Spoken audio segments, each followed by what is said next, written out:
असतो मा सद्गमय तमसो मा ज्योतिर्गमय मृत्योर्मामृतंगमय। ओम शांति शांति शांति। काशिका कक्षा 31 और सूत्र चल रहा है समरूपम शब्दस्या शब्द संज्ञा। शास्त्रे स्वमेव रूपम शब्दस्य ग्राह्यम बोध्यम प्रत्यायम भवति न बाह्य अर्थ। बाह्य अर्थ नहीं, शब्द का अपना रूप ग्राह्य होता है, बोध्य होता है, प्रत्याय्य होता है, न बाह्य अर्थ। बाह्य अर्थ जो होता है वो शब्द का शास्त्र में ग्राह्य नहीं होता है। शब्द संज्ञाम वर्जयित्वा, शब्द संज्ञा को छोड़कर, जैसे शब्द संज्ञा होती है तरप तमप घ, तरप और तमप की घ संज्ञा होती है। तो घ संज्ञा में कहीं पर घ शब्द का उच्चारण हमको मिलता है। सूत्र घ रूप कल्प तिलट भ्रू गोत्र मत अदेशु ज्ञो ने का जो रस्वा, तो वहां घ शब्द स्वरूप का ग्रहण नहीं होता बल्कि तरप तमप का ग्रहण होता है। इतना ही अर्थ है यहाँ पर शब्द संज्ञाम वर्जयित्वा। शब्देन अर्थावगते अर्थे कार्य से संभवात, शब्द से जब अर्थ का बोध करते हैं, शब्देन अर्थावगते अर्थे, शब्द से अर्थ की अवगति होने से, अर्थावगते है पंचमी है, अर्थे कार्य से संभवात, अर्थ में कार्य का असंभव होने से, तद्वाचिनाम शब्दानाम संप्रत्योमाभूत इति सूत्रमिदम आरभ्यते। तद्वाची शब्दों का प्रयोग ना हो इसके लिए सूत्र आरंभ किया है। कोई हम शब्द बोलेंगे तो अर्थ का बोध होगा और अर्थ में कार्य होना नहीं, क्योंकि जैसे अग्नि अर्थ जो लेंगे तो वो उसका जलने वाला जो पदार्थ है उसको हम अग्नि कहेंगे, अंगारों को अग्नि कहेंगे, उसमें तो हम क्या कार्य करें? अर्थे कार्य से संभवात तद्वाची नाम शब्दानाम, उस अर्थ को कहने वाले जितने शब्द हैं पर्याय शब्द, उन सब का बोध होने लगता है, इसलिए सूत्र बनाया। अर्थवाचक जितने शब्द हैं उन सभी शब्दों का ग्रहण पाने लगा।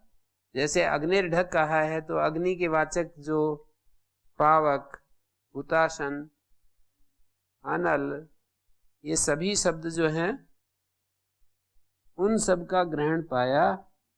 तो स्वम रूपम शब्द से शब्द संज्ञा सूत्र ने कहा कि उसी का स्वरूप मात्र लेना है, पर्यायवाची नहीं लेने।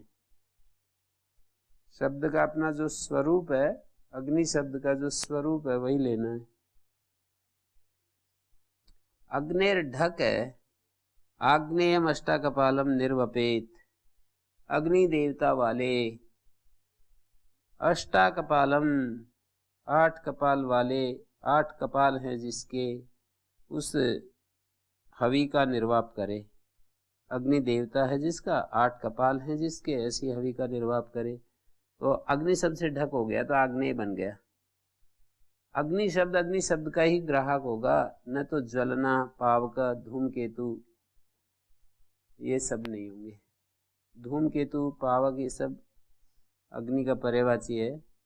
उदस्वितोन्यतरस्याम औदस्वितकम, उदस्वितोन्यतरस्याम सूत्र से जो हम प्रत्यय करेंगे तो उदस्वित से ही होगा।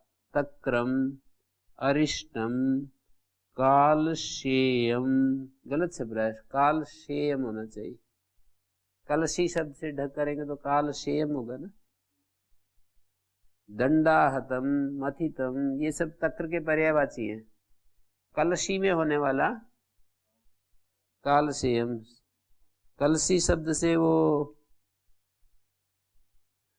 कलशी शब्द से चौथे अध्याय के धृति कुक्षी कलशी वस्त्यस्तेर ढय, ढय प्रत्यय होता है ना, तो कलशी में होने वाले को कालशेयम कहते हैं।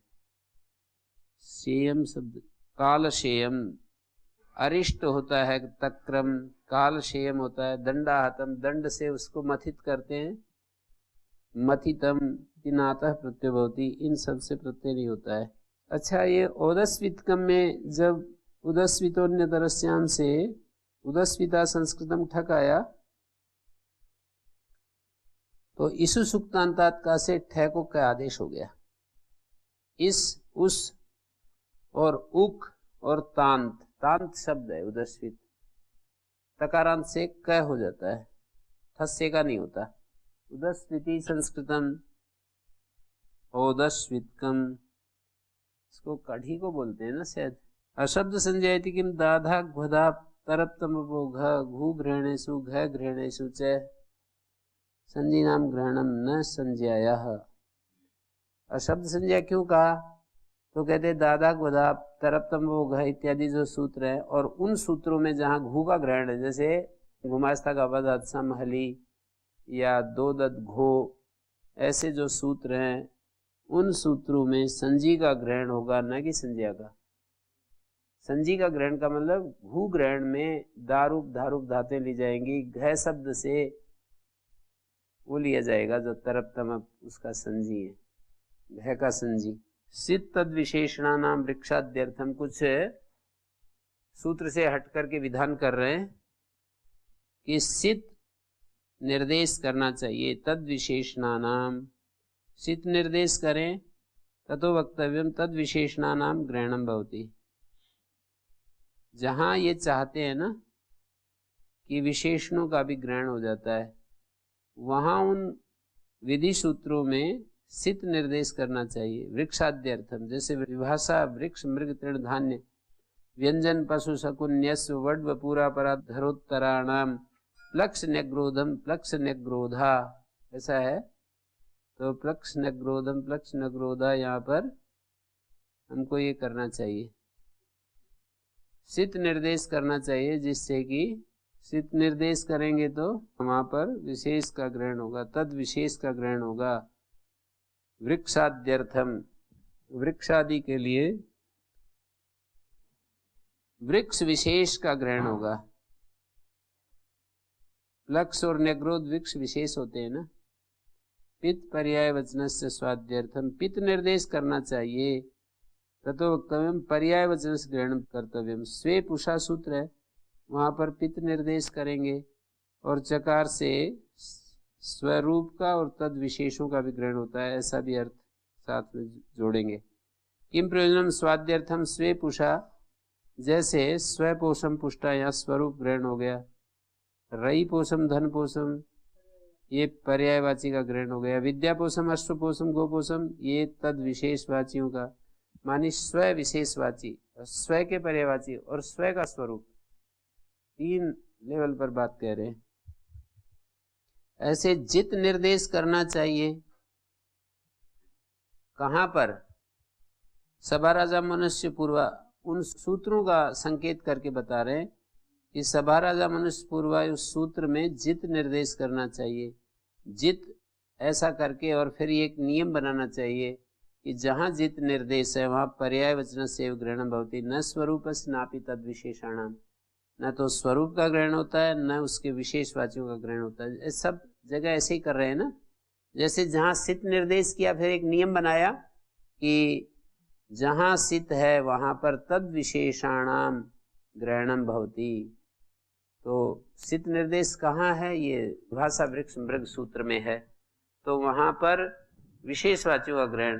पित निर्देश में पर्यायवाची स्वरूप तथा विशेषवाचियों का ग्रहण। जित निर्देश जहाँ करेंगे, सभा राजा मनुष्य पूर्वा, पर्याय वचन से अवधारण कर दिया, स्वरूप का भी नहीं और विशेषवाचियों का भी ग्रहण नहीं। किम प्रयोजन राजाद्यर्थम, सभा राजा मनुष्य पूर्वा सूत्र है ना, तो उसका अर्थ होता है सभांत तत्पुरुष, राज पूर्व वाला या मनुष्य पूर्व वाला। पूर्व शब्द दोनों के साथ जुड़ रहा है, राजपुर में है जिसके, अमनुष्यपुर में है जिसके। अमनुष्य शब्द से एक अर्थ लेंगे और राज शब्द से राजपुर वाला। अब ये राजपुर है ना, ये पर्यायवाचियों का ग्रहण हो जाएगा। और राजाद्यर्थम कहा है सभाराधन पुरुष, इन सभम ईश्वर सभम रूप बन जाएंगे। तो देखिए इन सभम में इन और इना, इना और ईश्वर ये पर्यायवाची है, उसी का ग्रहण नहीं होगा, स्वरूप ग्रहण नहीं होगा, राजसभा बनेगा। यदि स्वरूप ग्रहण भी हो जाता राजसभम बन जाता, यहाँ भी नपुंसकलिंग हो जाता।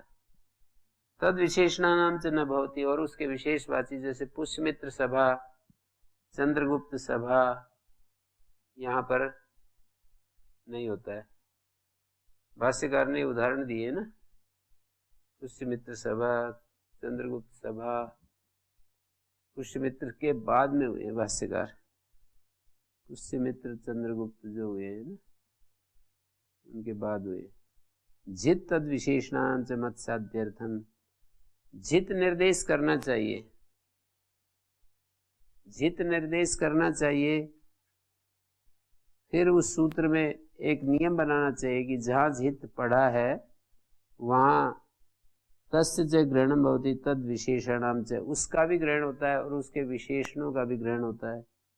जैसे पक्षी मत्स्य मृगानंती, इस सूत्र में इसके विशेषों का भी ग्रहण होता है और उसके स्वरूप का भी ग्रहण होता है। जैसे पक्षी शब्द से पाक्षिक, मत्स्य शब्द से मात्सिक, और उसके विशेषवाची जैसे होते हैं ना शकुनी, शकुनी पक्षी का विशेषवाची है, शाकुनी का पर्यायणम न भवति। लेकिन जो पर्यायवाची शब्द होंगे जैसे अजिम है, इसके मत्स्य के पर्यायवाची होते हैं, मत्स्य को अजिम कहते हैं, सीधी चलती है पानी में, सीधी ऐसे गति करती होगी, इसलिए अजिम शब्द। जिम कहते हैं टेढ़ा तिरछा ऐसे ऐसे चलना, और वो सीधी चलती है इसलिए उसको अजिम कहते हैं। अजिम मान हंती और अनिमिशान हंती, उसका एक शब्द, वो आंखें नहीं झपकती है, जो मछली होती है आंख नहीं झपकती। अनिमिशान हंती, अस्य एकस्य इष्यते, इस एक का चाहते हैं। जैसे मीन शब्द है, अस्य एकस्य इष्यते, इष्टि है ये। मीनानंती मैनिका, पर्यायवाचियों में से एक, पर्यायणम न भवति, अजिमानंती अनिमिषांति ऐसे रहेगा, पर पर्यायवाचियों में एक मीन शब्द है मत्स्य का पर्यायवाची, उससे तो हो जाएगा, उससे ठक होगा तो मैनिका बनेगा। शकुनी शब्द जो है केवल, इन्होंने पूछा है शकुनी कैसा होता है, तो शकुनी शब्द जो होता है वो तद विशेषवाची, शकुनी पक्षी के अर्थ में अलग है, शकुनी पक्षी के लिए आता है, ये अलग है। यहाँ तो हाँ पक्षी मत्स्य मृगानंती है ना, पक्षी विशेषवाची है ना ये, तो शाकुनी कह पर्यायणम न भवति, ये तो मत्स्य पर्यायों को नहीं होता। पक्षी मत्स्य मृगानंती, अनुष्टुप छंद का एक चरण है ना ये दोनों सूत्र, पक्षी मत्स्य मृगानहंती परिपंथम च तिष्ठति। जो यहाँ पे पीत शीत निर्देश किया है जीत, ये निर्देश इसी वार्तिक से होता है उन सूत्रों में। यहाँ पर ऐसे वार्तिककार कह रहे हैं कि ये निर्देश करो, फिर यहाँ पर एक व्यवस्था बनाओ कि जहाँ पित निर्देश है वहाँ इसका ग्रहण होता है, फिर इस व्यवस्था के अनुसार वहाँ पर हम वैसा वैसा ग्रहण करते जाएंगे। ज़्यादा कठिन नहीं है वैसे, शुरू शुरू में आप बच्चों को ऐसा लगता है कि ये तो बड़े क्या कहना चाह रहे हैं, कहना यही चाह रहे हैं कि एक व्यवस्था बना लो यहाँ, और उस व्यवस्था के अनुसार वहाँ विधि सूत्रों में अपना काम करो। जैसे कहीं पर सित निर्देश कर दिया तो तद विशेषों का ग्रहण होता है, ऐसे ही यहाँ एक व्यवस्था बना ली, उस व्यवस्था के अनुसार वहाँ पर सित शब्द से वहाँ सित निर्देश करेंगे। व्यवस्था यहाँ है तो ऐसा हो जाएगा। विभाषा वृक्ष मृग तृण धान्य आदि सूत्रों में, उस सूत्र में विशेषवाचियों का ग्रहण होता है। क्योंकि इस सूत्र के नियम से पा नहीं रहा था ना वहाँ, स्वरूपम शब्दस्य, शब्द का अपना रूप लेना है ना, विशेषवाचियों का ग्रहण नहीं पा रहा था, तो इसलिए उसके अपवाद के रूप में ये व्यवस्था कर रहे हैं।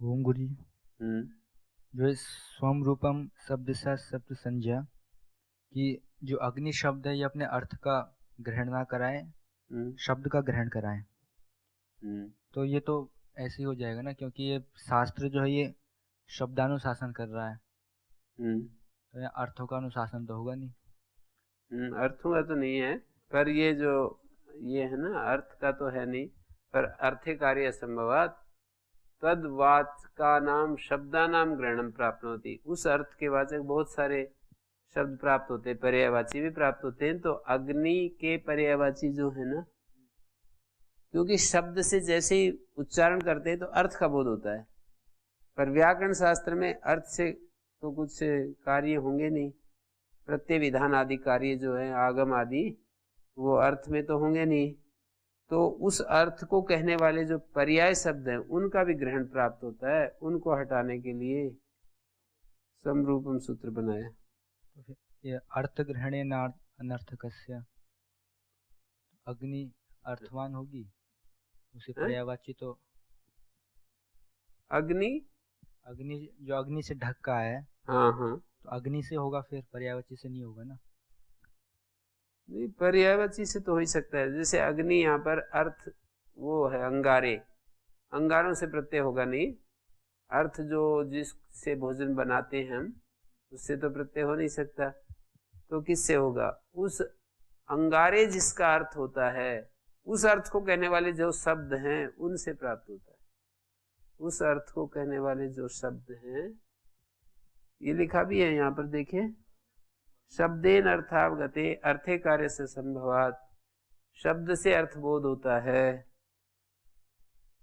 शब्दम यदा उच्चारयामा तदा अर्था प्रतीतो भवति, परम अर्थे कार्य से असंभव अस्ति, अर्थे तो कार्यम न कर्तुम शक्यते, तद्वाचिनां शब्दानां संप्रत्ययः प्राप्नोति तदपि नेष्यते इति कृत्वा अत्र एतदुच्यते। ये यहाँ ये भी एक विचार करना होता है ना, हर सूत्र 4000 सूत्रों में हर सूत्र पर यह विचार करना होता है कि ये सूत्र संज्ञा परिभाषा विधि नियम उपदेश कौन सा है।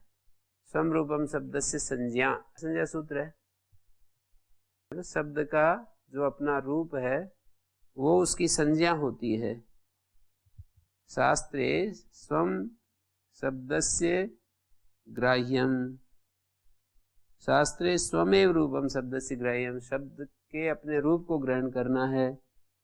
बोध्यम प्रत्ययम न बाह्यो अर्थ, माने शब्द किसकी संज्ञा बने, जैसे अग्निर्ढक है ना, अग्नि वो किसका बोधक होगा? उसके अपने स्वरूप का, तो स्वरूप भी संज्ञा होती है शब्द की। जो सूत्र में पढ़ा है ना, सूत्र में पढ़ा हुआ जो शब्द है वो तो संज्ञा, और जो प्रयोग में होगा जिससे हम ढक लाएंगे वो संजी। सोम रूपम शब्द से शब्द संज्ञा, जो शब्द होते हैं अपने रूप का ग्रहण कराते हैं, अर्थ के नहीं, और शब्द संज्ञा को छोड़कर, तो शब्द संज्ञा क्या ग्रहण कराएगी? संजी का ग्रहण कराती है ना, जैसे घ से तरफ तमिल लिए जाते हैं, घू से वृद्धि शब्द से आ आई ओ लिए जाते हैं, गुण शब्द से अ ए ओ लिए जाते हैं। तो वहां हमने अर्थ का निषेध किया, तो यहाँ अर्थ का ग्रहण होना चाहिए ना? तो होना चाहिए, पर शब्द का वही तो बता रहे हैं, वही तो बता रहे हैं कि शब्द स्वरूप संज्ञा को छोड़कर बाकी जगह जहाँ शब्द संज्ञा पाणिनि ने जिन स्थलों में संज्ञा नहीं की वहां पर क्या करना है? जहाँ संज्ञा कर दी वहां तो संजी का ग्रहण होगा। वृद्धि कहने से आ यो लिया जाएगा, गु कहने से दारूप धारूप धातु ली जाएंगी, लेकिन जहाँ संज्ञा नहीं की तो वहां क्या होगा? तो बोले शब्द उच्चारण से जो अर्थ प्रतीति हो रही है ना, अर्थ में तो कार्य होता नहीं, इसलिए अर्थ के वाचक जितने शब्द हैं उनसे प्रत्यय प्राप्त होने लगता है। या कोई भी कार्य प्राप्त होने लगता है। हमने सामान्य रूप से शब्द का अर्थ को हमने हटा दिया, तो अशब्द संज्ञा में अर्थ प्राप्त होना चाहिए। अर्थ ही प्राप्त है। अशब्द संज्ञा में, अशब्द संज्ञा में तो अर्थ ही होता है। अगर अर्थ होता तो फिर ना वेती विभाषा में हम जो करते इतिकरण करते हैं, फिर तो नहीं, वो संज्ञा करते समय वहाँ स्थिति अलग है। नवेती विभाषा में जो हम न और वा का अर्थ लेना चाहते हैं इसलिए इति लगाया है, और वृद्धिरादेश में अयु का अर्थ नहीं ले रहे, वहाँ शब्द स्वरूप का नाम रख रहे हैं। शब्द स्वरूप का जब नाम रख दिया फिर उस नाम से नामी का ग्रहण होगा। वहाँ विधि सूत्रों में उस नाम से उसका ग्रहण नहीं होगा, जो नाम मात्र, मतलब गुण शब्द कहीं पर विधि सूत्रों में पढ़ दिया तो गुण के द्वारा संजी का ग्रहण होगा, ना कि गुण शब्द का। संज्ञा सूत्रों में तो ऐसी व्यवस्था रहेगी कि गुण शब्द संज्ञा के रूप में जब पढ़ा है संजी का बोधक होगा, वृद्धि शब्द संजी का बोधक होगा, घ शब्द जो है तरप तमप का बोधक होगा, घू शब्द दारूप धारूप धातुओं का बोधक होगा। पर जब हम नाम रख रहे हैं तो वहां तो शब्द स्वरूप ही लिया जाएगा। नाम रख रहे हैं हमने कहा, पर पूरी अष्टाध्यायी में तो ऐसा नहीं, कहीं कहीं अर्थ का भी होता है। जैसे लोप संज्ञा अर्थ की है, प्रत्यक्ष लोपार्थ की संज्ञा है। प्रत्यय के अदर्शन को, अदर्शन एक अर्थ है, प्रत्यय के अदर्शन को लुपी इस नाम से जानते हैं।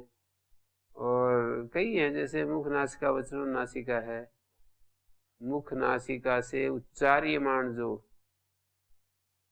शब्द है, तो यहाँ पर मुख और नासिका, यहाँ पर भी वो लिया जाएगा, क्या लिया जाएगा, मुख नासिका से उच्चार्यमाण जो शब्द है,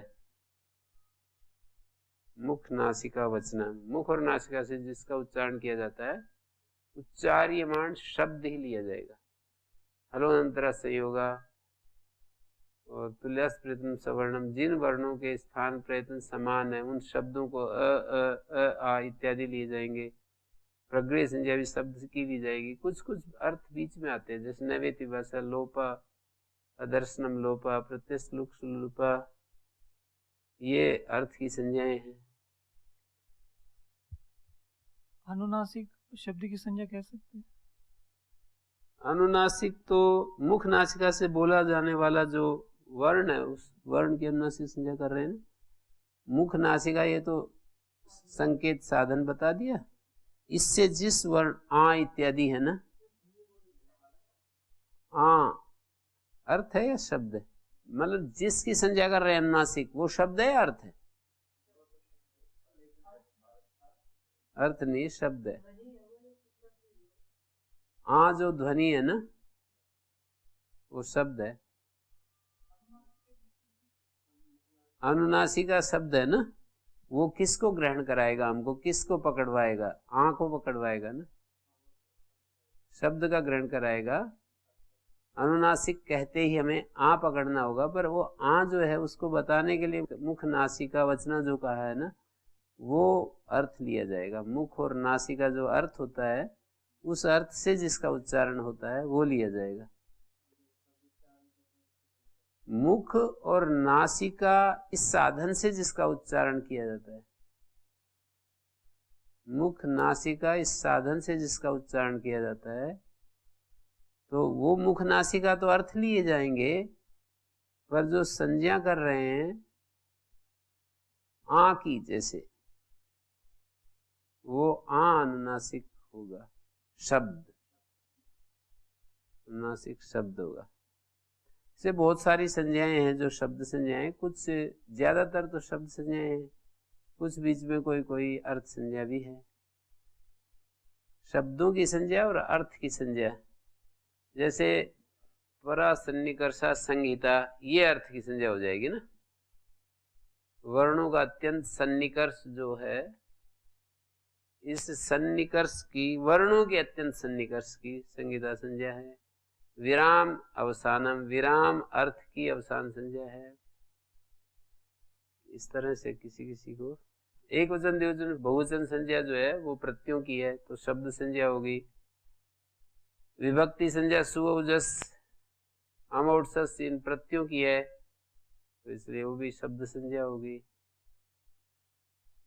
ल परस्मैपदम प्रत्ययों की परस्मैपद संज्ञा है, प्रत्ययों की आत्मनेपद संज्ञा है। अशब्द संज्ञा किस प्रकार का प्रतिषेध है? पर्युदासी है या हाँ शब्द संज्ञा वर्जयित्व ऐसा कह रहे हैं ना, शब्द संज्ञा को छोड़कर ऐसा होता है,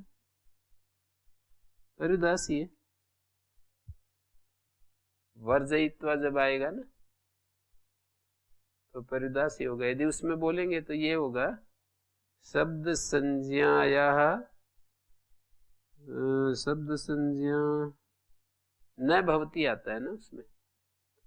अभी तो शब्द संज्ञा से जो भिन्न है ऐसा शब्द का स्वरूप, शब्द संज्ञा से भिन्न ऐसा अर्थ लेंगे।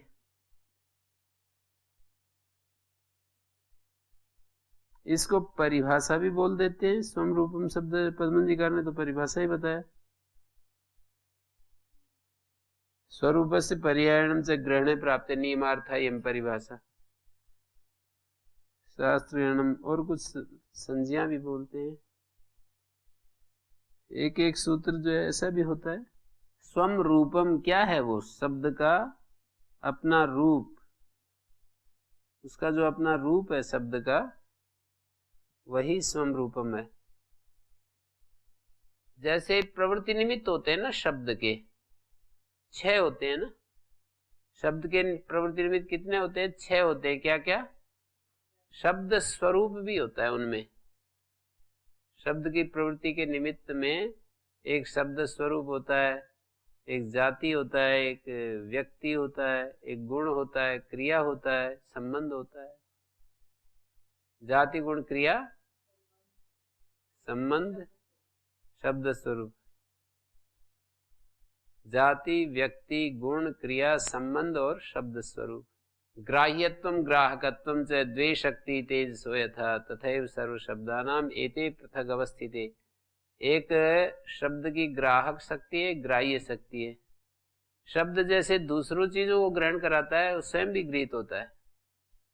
जैसे लाइट होती है ना, प्रकाश होता है, जैसे दूसरे पदार्थों का ग्रहण करा रहा है, स्वयं भी गृहीत होता है। ग्राह्यत्वम ग्राहकत्वम च द्वे शक्ति तेजसो यथा। द्वे शक्ति दीर्घिकार होगा ना, द्वे शक्ति तेजसो यथा। तेजस पदार्थों की जैसे 2 शक्तियां होती हैं, ग्राह्यत्व और एक ग्राहकत्व। तथैव सर्व शब्दानाम एते पृथक अवस्थिते। ऐसे ही सब शब्दों की ये दोनों शक्तियां पृथक अवस्थित है। ये एते पृथक अवस्थिते ऐसा है। ये बोलिए। ओम गुरु जी, ये स्वरूप और व्यक्ति इसमें क्या अंतर है? व्यक्ति तो जाति व्यक्ति द्रव्य, व्यक्ति माने द्रव्य। जाति द्रव्य वैसे बोलना चाहिए। जाति द्रव्य गुण क्रिया संबंध और स्वरूप।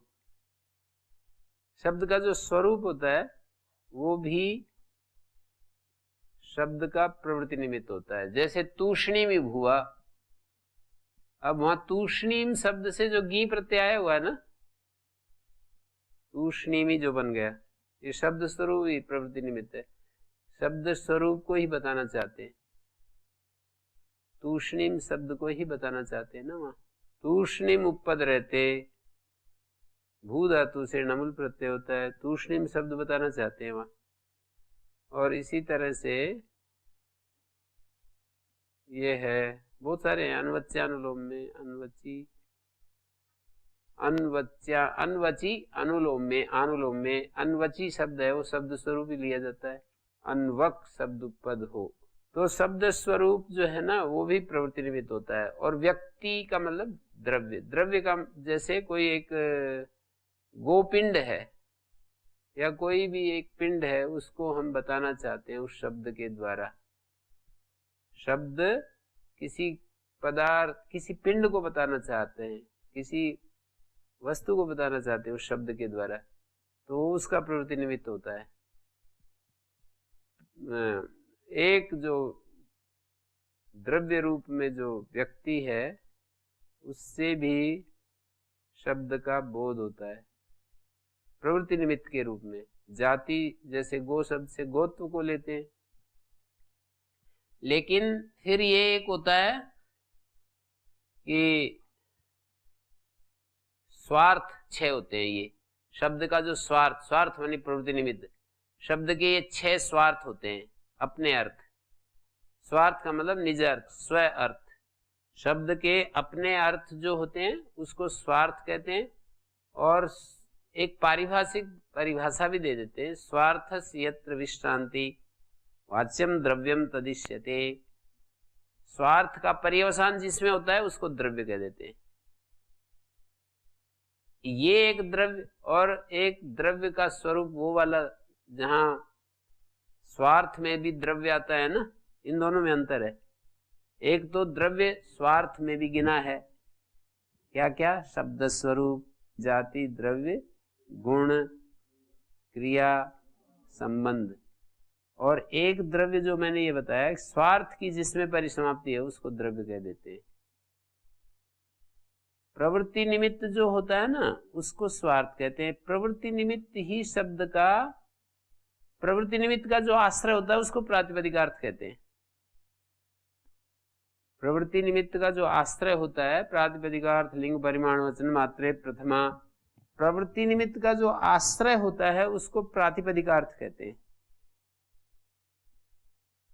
शब्द का एक एक प्रवृत्ति निमित्त होता है, उस प्रवृत्ति निमित्त का जो आश्रय होगा,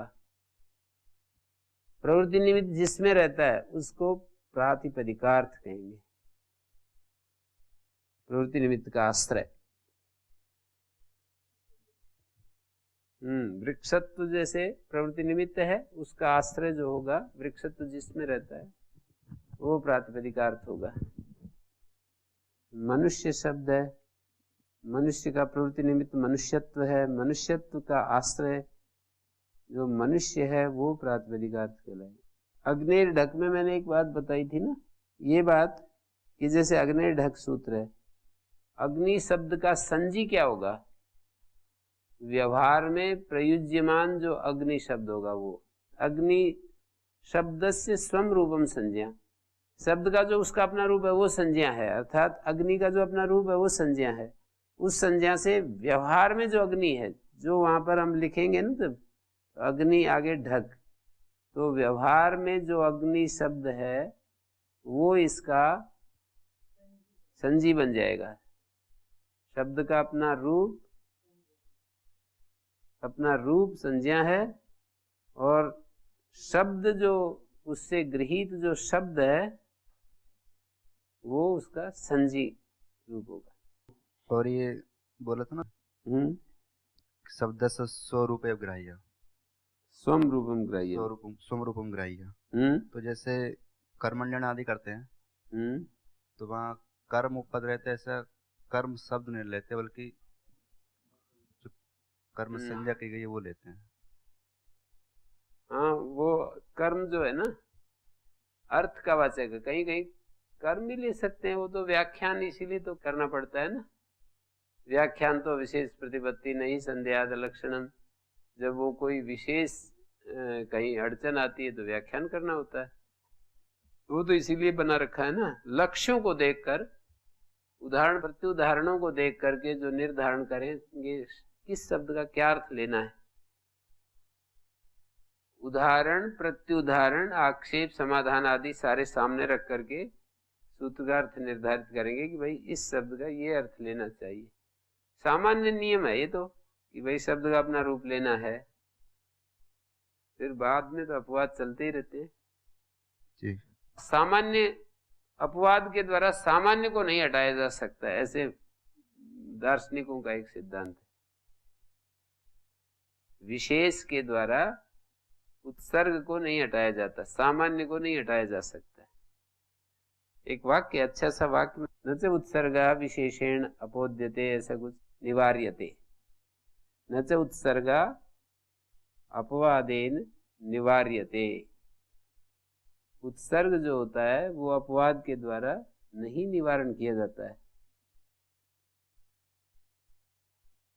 अपवाद होता है, एक उत्सर्ग होता है ना, तो हम उत्सर्ग को अपवाद के द्वारा हटा नहीं सकते हैं। उत्सर्ग रहता है अपनी जगह, अपवाद यदि आ गए बीच में तो उत्सर्ग को नहीं हटा पाएंगे।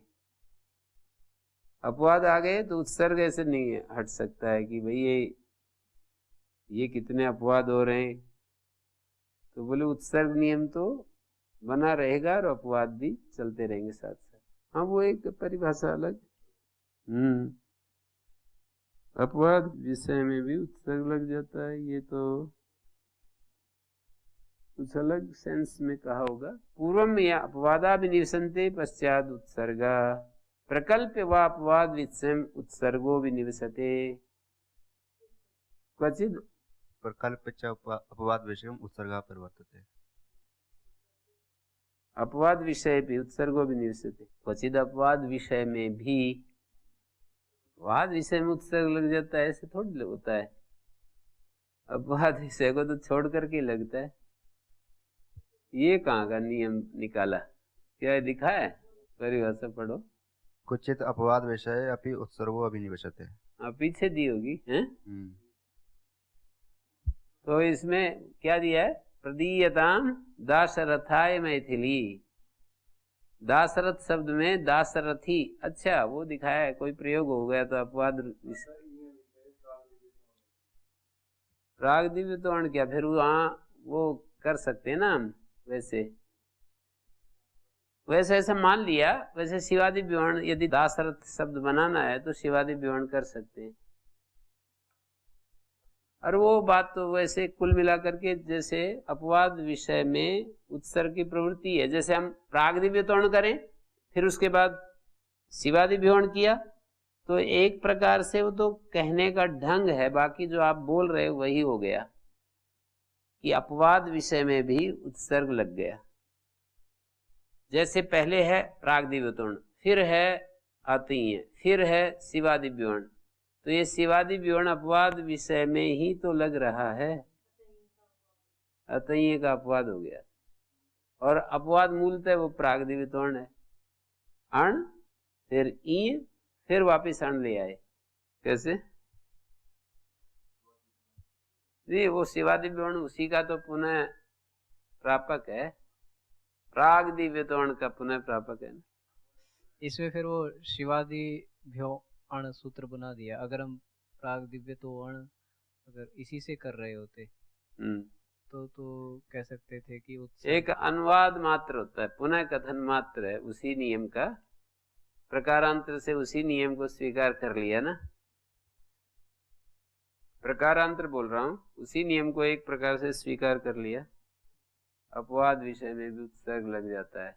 दासरथी नहीं बना, दासरथाय ऐसा बोल दिया राम को बताने के लिए। अब वो कितना साधु प्रयोग है ये भी देखना पड़ेगा। तो आगे मैं बढ़ रहा हूँ। अणुदित सवर्णश्च प्रत्यय अणगृह्यमाण उदित सवर्णानां ग्राहको होती स्वस्य च रूपस्य प्रत्ययं वर्जयित्वा परेण नकारेण प्रत्याहार गृहणम। अणुदित प्रत्याहार जो है पर नकार से है। अणगृह्यमाण उदित से, अण और उदित, अण का जब हम ग्रहण करते हैं तो अण गृह्यमाण होता है। कहीं पर भी अष्टाध्यायी सूत्र में अण गृह्यमाण हो, जैसे अस्य चो में अण गृह्यमाण है, यस्य तिचे में अ और ई गृह्यमाण है, और कहीं पर हरस स्वीकारादेश कर रहे हो तो ई गृह्यमाण हो जाएगा। तपर ना हो, बस इतनी बात है। अणगृह्यमाण, क्योंकि तपर आगे आ रहा है, तपरस्तत्कालस्य आद गुण है ना। जैसे यहाँ आत में जो तय दिखाई दे रहा है ये तपर नहीं है, ये अ का पंचमी में आत रूप है। तपर यदि होता है तो फिर अलग बात होती है, वहां पर तपरस्तत्कालस्य लगता है। हाँ, फिर तो इसका उदाहरण भी नहीं बनेगा। आत का मतलब अवर्ण से उत्तर, अवर्ण का अर्थ है दीर्घ आ से उत्तर भी। अस्य चो, अकार को ई होता है, ची के पर रहते, आ को भी ई हो जाएगा। माली भवती, अमाला माला संपद्यते तद भवति माली भवति, माली करोति, ऐसे बनेगा सिचु। जैसे शुक्ली करोति ऐसे माली भवति। यस्य तीजे जैसे अ का और ई का लोप होता है, ऐसे आ और ई का भी लोप हो जाएगा। आ का लोप हो जाएगा ना, शाला के आ का लोप हो जाएगा, यस्य तीजे शालिया। और दीर्घ ई का भी लोप हो जाएगा। यस्य शब्द से ह्रस्व लेते हैं ना, जैसे दाक्षी शब्द से और गीस आदि प्रत्यय कर दिया तो ई के पर रहते ई का लोप हो गया। फिर दीर्घ ई का भी लोप हो जाएगा, जैसे कुमारी शब्द से अण प्रत्यय कर दिया तो अण के प्रत्यय दीर्घ ई का भी लोप हो गया। कौमार, कौमार पूर्ववचने, अस्य चौ, यस्येति च, ये सब उदाहरण दे दिए।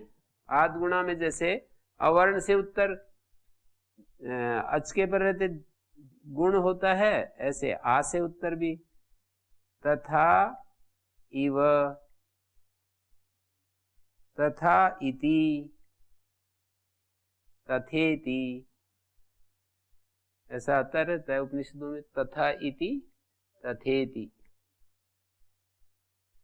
और जैसे ये सब दिखाई दिए, अस्य चो यस्येति च, स्वरानुनासिक के काल भिन्न से ग्रहण भवति। स्वर भिन्न और अनुनासिक भिन्न और काल भिन्न का ग्रहण हो जाएगा। जो अणवर्ण होते हैं तपर नहीं है ना, तो स्वर, अनुनासिक और काल भिन्न, तीन चीजें। स्वर भिन्न माने उदात्त अंदात स्वरित, अनुनासिक के और काल भिन्न, इन तीनों का ग्रहण हो जाएगा। स्वर से देखेंगे तो उदात्त अंदात स्वरित, अनुनासिक निरनुनासिक और काल, ह्रस्व दीर्घ प्लुत, एक मात्रिक द्विमात्रिक। उदित खलु अभी चुटु लशक्व तदिते चवर्ग टवर्ग कवर्ग से च ग्रहणम भवति। चुटु में च में जो ऊ है तो उसके लिए कहेंगे ऊ इत है जिसका। अब किसको पकड़ोगे? उदित कहने से च को पकड़ेंगे, हाँ चकार को, और टू में टकार को, कु में ककार को। तो ये उदित वर्ण है ना, अपने श्रवण के ग्राह करा देंगे। ऊ का ऊ इत संज्ञक है तो वो इत संज्ञक उदित हो गया, उदित अपने श्रवण के ग्राहक हो जाएंगे। बोलिए। ये जो अणगृह्यमाण कह रहे हैं, अणगृह्यमाण, इसमें विशेषण विशेष्य कैसे देखते हैं? जैसे उदित का, उदित में गृह्यमाण नहीं जोड़ते, अण में सिर्फ जोड़ते हैं। हाँ, तो इसका अर्थ ये है ना कि सूत्र में गृह्यमाण अणगृह्यमाण, पहले तो हम अण का ही तो सूत्र में पाठ करते हैं। उदित में तो जैसे कु आदि पढ़ेंगे, चुटु पढ़ेंगे, लशक्वत अदिते कु पढ़ेंगे, और वहां तो अण का ही पाठ मिलेगा। अस्य चो में अ का पाठ मिला है, यस्य तीजे में ई और अ का पाठ मिल रहा है, और आद गुणा में अ का अणगृह्यमाण हो रहा है ना। तो ये जो गृह्यमाण है, इसको अगर उदित के साथ जोड़ दें फिर मतलब क्या दिक्कत आएगी? उदित गृह्यमाण कहाँ? उदित जो है चोकू है, यहाँ पे अगर जोड़ दे गृह्यमाण,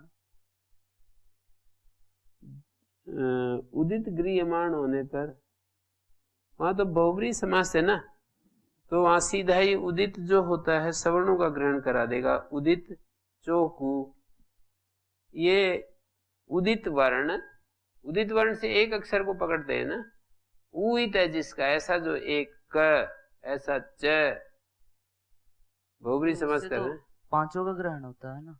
नहीं, फिर इस सूत्र के प्रयोग से बाद में उदित श्रवण का ग्राहक होता है, इस कथन के बाद ग्रहण होता है पांचों का। उदित शब्द से तो केवल हम क को पकड़ेंगे, क सबको ग्रहण करा देगा।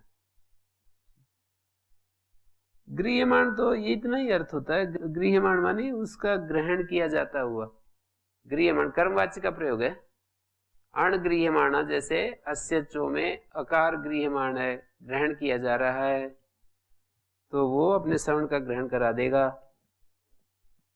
उदित से वो भी कह सकते हैं, उसमें कोई आपत्ति की बात नहीं है, कोई बाधा तो नहीं होगी। यदि हम यूं कहें कि उदित गृह्यमाण जो उदित है वो अपने श्रवण का ग्रहण करा देगा, कोई दिक्कत नहीं है। ऐसे कह रहे हैं ना, अणगृह्यमाण उदित से गृह्यमाण, ऐसे कह सकते हैं। विधीयमान ये उदित भी, विधीयमान उदित भी अपने उसका सवर्णियों का यानी कवर्ग आदि पूरे का ग्रहण कराता ही है। जो वो तो अप्रत्यय के कारण से ऐसा अर्थ कर देना, अविधीयमान अण। जैसे अण में तो नहीं, उसका अर्थ है अविधीयमान अण। अप्रत्यय शब्द का अर्थ है प्रत्यय माने विधीयमान और अप्रत्यय माने अविधीयमान। एक तो सीधा अर्थ होता है प्रत्यय श्रवण ग्रहण नहीं कराता, एक तो मोटा अर्थ होता है रूढ़ अर्थ कि प्रत्यय अपने श्रवण का ग्रहण नहीं कराता, जैसे सनासंस भिक्षु तो वो श्रवण ग्रहण नहीं कराता। फिर दूसरा अर्थ ये यौगिक अर्थ कर देते हैं प्रतीयते विधीयते इति प्रत्यय, तो प्रतीयमान। ये सौरभ जी का प्रश्न ये था गुरु जी की, जैसे कि अविधीयमान ये अण से ही क्यों जुड़ता है? ये उदित अविधीयमान कहाँ जोड़ रखा है? ये गृह्यमाण, हाँ, ये अण से ही क्यों जुड़ता है, उदित से क्यों नहीं जुड़ता ये? हाँ, उदित गृह्यमाण। मैं तो ऐसे कहा कि जोड़ दीजिए, क्या दिक्कत है। जो उदित गृह्यमाण है वो अपने श्रवण का ग्रहण कराता है। गृह्यमाण का मतलब इतना है सूत्र में जिसका ग्रहण किया जा रहा है, इतना ही अर्थ होता है। उदित से वर्ण तो सवर्ण से ग्राहको भवति, अणवर्ण सवर्ण से ग्राहको भवति। ओम गुरुजी। गुरुजी इसको संज्ञा सूत्र मानेंगे या परिभाषा सूत्र मानेंगे? जिसमें न्यास में तो ऐसे लिखा है संज्ञा सूत्रम इदम न परिभाषा साई नियमार्था भवति। परिभाषा तो नियम करती है। न च अणुदितां सवर्णानाम अन्येषां च ग्रहणं प्राप्तम येन सवर्णानाम एव ग्रहणं भवति इति नियमः क्रियते। अण और उदित जो होते हैं ना, वे सवर्णों का और दूसरों का ग्रहण, अण और उदित वर्ण, न च अण उदितां सवर्णानाम अन्येषां च ग्रहणं प्राप्तम, ग्रहण तो प्राप्त हुआ नहीं, जो उच्चारण किया था उसी का प्राप्त था, तो इसलिए दूसरों का भी ग्रहण हो गया। येन सवर्णानाम एव ग्रहणं भवति इति नियमः क्रियते परेण नकारेण प्रत्याहार ग्रहणमिति। न च अणुदितां सवर्णानाम अन्येषां च ग्रहणं प्राप्तम् येन सवर्णानाम एव ग्रहणं भवति इति, सवर्णों का ही ग्रहण होता है, इति नियमः क्रियते। ये पूर्ण विराम होना चाहिए क्रियते के बाद, परेण नकारेण प्रत्याहार ग्रहणम तेन ऋकारादेव सवर्णानाम ग्राहका सिद्धन्ति। और संज्ञा सूत्र में तन्न परिभाषा प्रसिद्धार्थ विनियोगात, प्रसिद्धार्थ विनियोगात, ऐसे इन्होंने भी कह दिया पद्मजीकार ने भी। पर पहले वाले सूत्र में तो नियमार्थ माना था इसको परिभाषा के रूप में, स्वम रूपम शब्दस्य शब्द संज्ञा। वहां पर महाभाष्य में इसको संज्ञा के रूप में भी रखा है, स्वम रूपम शब्दस्य शब्द संज्ञा। कुछ कुछ सूत्रों में ऐसे होता है कि इसको परिभाषा भी मान लो, संज्ञा भी मान लो, ऐसे कोई सा भी मान लो, ऐसे चलता है ना। तो स्वम रूपम को तो संज्ञा सूत्र भी रखा है, ऐसा मुझे याद आ रहा है। चलिए आगे बढ़िए। स्वरानुनासिक के काल भिन्न से ग्रहणम भवति। और देखिए अप्रत्यय किमर्थम सनासंस भिक्षु असाम्प्रति के दीर्घो न भवति, दीर्घ का ग्रहण नहीं होता। ओम गुरु जी। हाँ जी। इसमें स्वस्य च रूपस्य नहीं कहते तो क्या होता इस सूत्र में जब अर्थ कर रहे हैं? अपने रूप का भी अण गृह्यमाण, अण का ग्रहण करते हैं ना जब, तो वो सवर्ण का ग्रहण कराता है, अपना तो नहीं कराएगा। फिर अपने रूप का भी ग्रहण कराता है, ऐसा कहना पड़ेगा ना। पिछले सूत्र से ले रहे स्वम। स्वम रूपम की तो अनुवृत्ति आ जाएगी। ओम गुरु जी।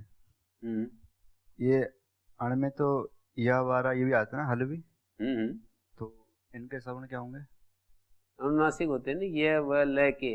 र और है का श्रवण नहीं होता है। रेफोष्मणाम सवर्णा न संति यवला द्वीप प्रभेदा सानुनासिका निरनुनासिका से य और व ल 3 अक्षर सानुनासिक, उन्हीं के लिए तो यह अनुदित सूत्र बना है, नहीं तो अजुदित सवर्ण से चा प्रत्यय बना देते। अनुदित की बजाय जो अजुदित नहीं बनाया वो उसका कारण यही है, यह व ल का भी श्रवण चाहते हैं। यहाँ पर परिभाषा निकलती है ना एक अप्रत्यय शब्द से, भाव्यमानेन सवर्णानाम ग्रहणम न, ये परिभाषा लगती है। भवती उकारेण भाव्यमानेन सवर्णानाम ग्रहणम, उकार से तो हो जाता है, वो जो तपर किया है ना, दिवउत में तपर किया है उसको ज्ञापक बना लेते हैं कि भाव्यमान होने से अपने आप ही नहीं होता सवर्ण ग्रहण, तो तपर से क्यों रोक रहे हैं? तो आचार्य को ऐसा लग रहा था कि हो जाता है सवर्ण ग्रहण। जैसे आदसो शेरदा दोमा में ऊ विधान किया ना, ह्रस्व ऊ, फिर दीर्घ ऊ भी हो जाता है, तो उकार से तो सवर्णों का ग्रहण हो जाता है, पर सामान्य रूप से अण जो है वो सवर्णों का ग्रहण नहीं कराता है। भाव्यमान जो अण होता है, विधीयमान जो अण होता है, भाव्यमान मानी विधीयमान जो अण होता है वो सवर्ण ग्रहण नहीं कराता है। और इससे पहले वाले सूत्र में अर्थवत ग्रहण नानार्थ कस्य परिभाषा स्वम रूपम से ज्ञापित की है महाभाष्य में। थोड़ा फिर बता सकते हैं, कल बता देंगे उसका, वो ज्ञापक जो है थोड़ा विशेष है। अर्थवत ग्रहण नानार्थ कस्य परिभाषा कैसे ज्ञापित की है। ओ